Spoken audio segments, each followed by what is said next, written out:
ضیاء اللہ شاہ بخاری صاحب، اسلام کیا اس طرح کے پیغام، ٹیچنگز، فرمان فرمودات، احکامات دیتا ہے؟ یہ کیا ہو جاتا ہے کہ ہم اسلام پڑھ کے اسلام کے نام پر اسلام ہی کے ساتھ زیادتی کر جاتے ہیں؟ چھوٹے معصوم بچے ہیں، یہ بھی نہیں سوچ رہے، اور پھر پرنسپل جس کو قتل بھی کر رہے ہیں اور اس کی لاش کو جلا بھی رہے ہیں۔ یہ بے حرمتی کہاں سے آتی ہے؟ دین تو نہیں سکھاتا یہ۔ بسم اللہ الرحمن الرحیم۔ بلا شبہ اسلام تو دین رحمت ہے۔ وما ارسلناک الا رحمت للعالمین۔ صاحب قرآن، داعی اسلام، پیغمبر کائنات، محسن انسانیت جناب محمد الرسول اللہ صلی اللہ علیہ وسلم، وہ تو سراپا رحمت، رسول رحمت بن کر دنیا میں تشریف لائے۔ غیر ان کے بارے میں پکار اٹھے کہ سلام اس پر جو آیا رحمت للعالمین بن کر، پیام دوست بن کر، صادق الوعد والامین بن کر۔ دین اسلام سلامتی کا دین ہے، امن کا دین ہے، دوسروں کی خیرخواہی، الدین النصیحہ، دوسروں کی ہمدردی کا نام دین اسلام ہے۔ یقیناً جن لوگوں کی آپ بات کر رہے ہیں یہ خوارج کی فکر ہے۔ خارجی فکر کا معنی یہ ہوتا ہے کہ جو انہوں نے اپنے کم علمی سے، کم فہمی سے، وہ علم میں کوتا، علم اور فہم میں انتہا درجے کے پستہ لوگ، ہمیشہ سے یہ لوگ موجود رہے کہ جنہوں نے اپنے علم کی کمی کی وجہ سے اللہ کے دین اسلام کو صحیح طور پر سمجھا نہیں، اور اس کے بعد ظاہری الفاظ کو پکڑ کر انہوں نے اس کو دین کا نام دے کر دین والوں کے ساتھ ہی جو ظلم اور بربریت کا مظاہرہ کیا۔ حضرت سیدنا علی المرتضیٰ کرم اللہ وجہ الکریم، انہوں نے انہی خوارج کے اس جملے جو قرآن پاک نے آیت مبارکہ لی تھی کہ ان الحکم الا للہ، کہ حکم صرف اللہ کا چلتا ہے، تو آپ نے ارشاد فرمایا تھا کلمۃ حق عند سلطان جاہر، فرمایا تھا آپ نے کہ کلمۃ حق ارید بها الباطل، کہ کلمہ تو یہ حق کا ہے، سچ کا ہے، دین کا ہے، قرآن کا ہے، اللہ کا فرمان ہے، لیکن اس سے جو مطلب لیا جا رہا ہے، معنی نکالا جا رہا ہے اور مفہوم اخذ کیا جا رہا ہے، یہ باطل ہے، یہ غلط ہے۔ تو انہوں نے ہمیشہ اپنی غلط سوچ کی وجہ سے، اپنی کوتا فکری کی وجہ سے انہوں نے ہمیشہ اللہ کے دین کو صحیح طور پہ سمجھا نہیں، اور دین کا نام استعمال کر کے دین کی بدنامی کا باعث بنے، اللہ کی مخلوق پر ظلم کا ذریعہ بنے۔ جیسے اے پی ایس کی ہم بات کر رہے ہیں، 147 کلمہ گو، 147 مسلمانوں کے 122 معصوم بچے، ننھے منھے بچے۔ یقیناً آپ نے انٹرو میں میرے دل کی بات کہہ دی جو میں کہنا چاہ رہا تھا۔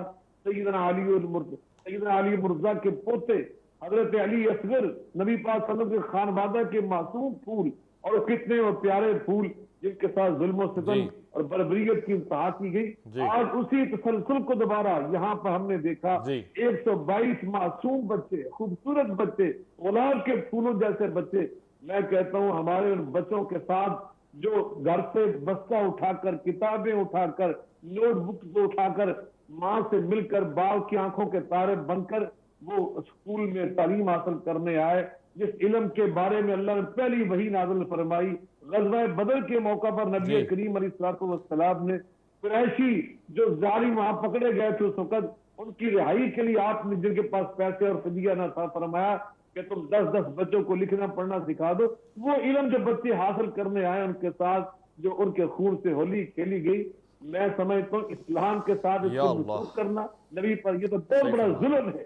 یہ اسلام کی بات یہاں پہ ہونی نہیں چاہیے۔ اسلام تو یہ تعلیم دے رہا ہے کہ کافر کا بچہ، غیر مسلم کا بچہ ہماری ریاست میں نہیں، دوسری کسی ایسی ریاست میں رہ رہا ہو کہ جس کے ساتھ ہماری جنگ ہو رہی ہے، جن کے خلاف ہمارا جہاد ہو رہا ہے، ان کے معصوم بچوں کے ساتھ ظلم کرنا، ان کے خون سے ہولی کھیلنا اسلام میں حرام ہے۔ آپ کی اس بات نے تو نفی کر دی۔ ضیاء اللہ شاہ بخاری صاحب، یہ سوال آپ سے بطور خاص پوچھ رہا ہوں، آپ کو میری آواز بھی آ رہی ہوگی، یہ مصلحت کی آڑ میں کہیں ہم ان کے ساتھ وہ غلطی تو نہیں کر رہے جس کو تاریخ کبھی بھی معاف نہیں کر سکتی؟ کوئی ایسا راہ حل نکلتی ہے؟ آپ بہتر جانتے ہیں، بڑے بزرگ ہیں، عالم دین ہیں، کسی بھی طور سے قابل معافی ہے یہ جرم؟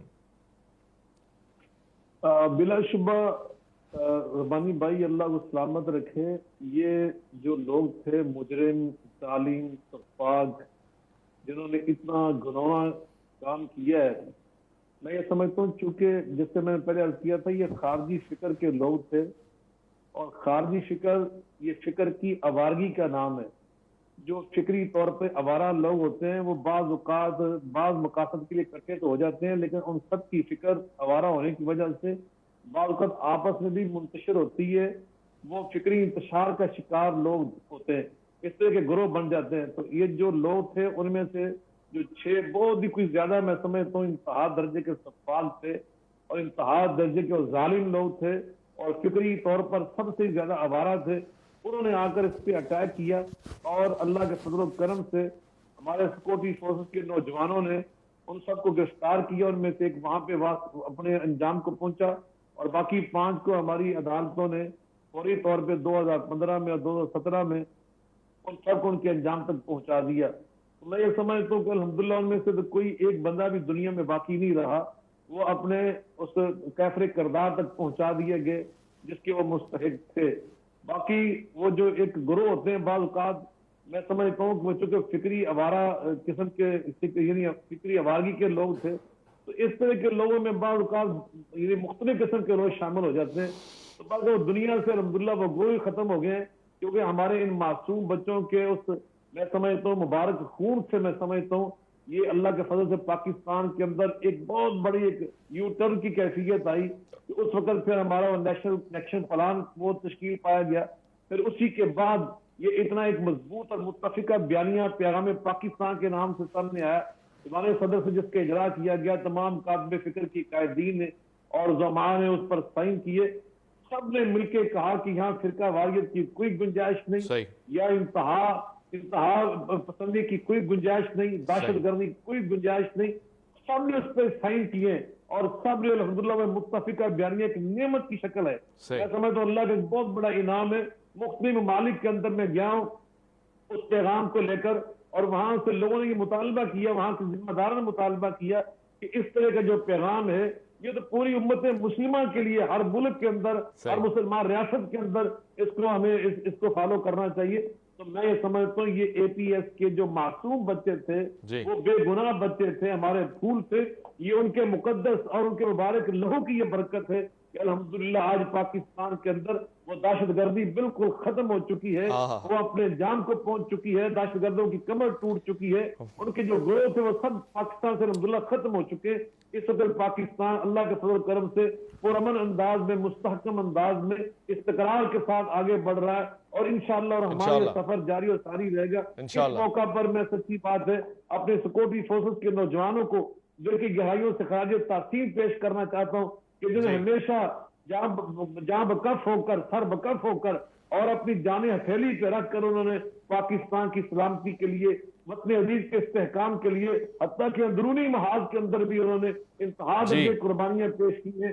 بلکہ اس کے ساتھ ساتھ ہمارے پاکستان کے دیگر جو ادارے ہیں، پولیس ہے ہمارے تمام صوبوں کی، انہوں نے اپنی اپنی بساط اپنی طاقت کے مطابق پاکستان کی بقا اور سلامتی کی جنگ لڑی ہے. حتیٰ کہ پاکستان کے سول ہمارے سٹیزن، ہمارے شہری، ہماری عوام، انہوں نے بھی جس انداز سے جو بھی آپ کہہ رہے تھے نا، مجھے بڑی میرے دل کی بات آپ فرما رہے تھے ایس بھائی کہ جن ماؤں نے جن کے وہ بچے تھے، میرے بھائی ہمارے برادر جن کے بچے معصوم شہید ہوئے، ان کا آپ صبر دیکھیں، ان کا حوصلہ دیکھیں.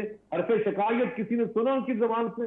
ان کی آنکھوں سے آنسو ضرور بہ رہے تھے نبی پاک کی سنت کے مطابق، اسوہ حسنہ کے مطابق، لیکن زبان پہ الحمدللہ کے ہی ترانے جاری تھے.